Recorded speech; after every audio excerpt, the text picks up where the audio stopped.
मातोश्री सुभद्राबाई पाटील महाविद्यालयात जागतिक अंमली पदार्थ विरोधी दिन साजरा।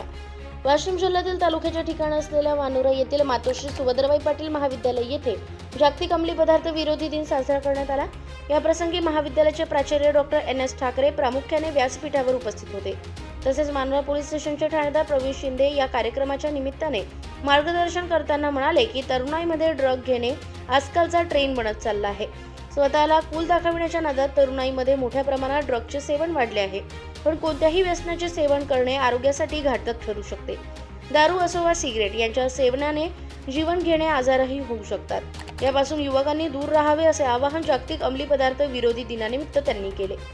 पुढे बोलताना शिंदे म्हणाले की अंमली पदार्थांमुळे आरोग्यास हानी पोहोचते।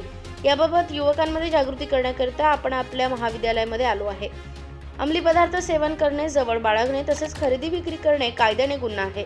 या अपराधाकरिता 6 महिन्यांपासून ते 20 वर्षांपर्यंत शिक्षा होऊ शकते। यापासून विद्यार्थ्यांनी दूर राहावे असे आवाहन शिंदे यांनी केले।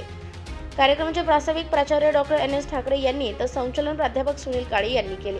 आभार प्रदर्शन पोलीस उपनिरीक्षक अभिजित बारे यांनी। यावेळी महाविद्यालयाचे बहुसंख्य उपस्थित होते। महाशिवजन न्यूज जिल्हा प्रतिनिधी देवदास पारस्कर, कुपटा, वाशिम।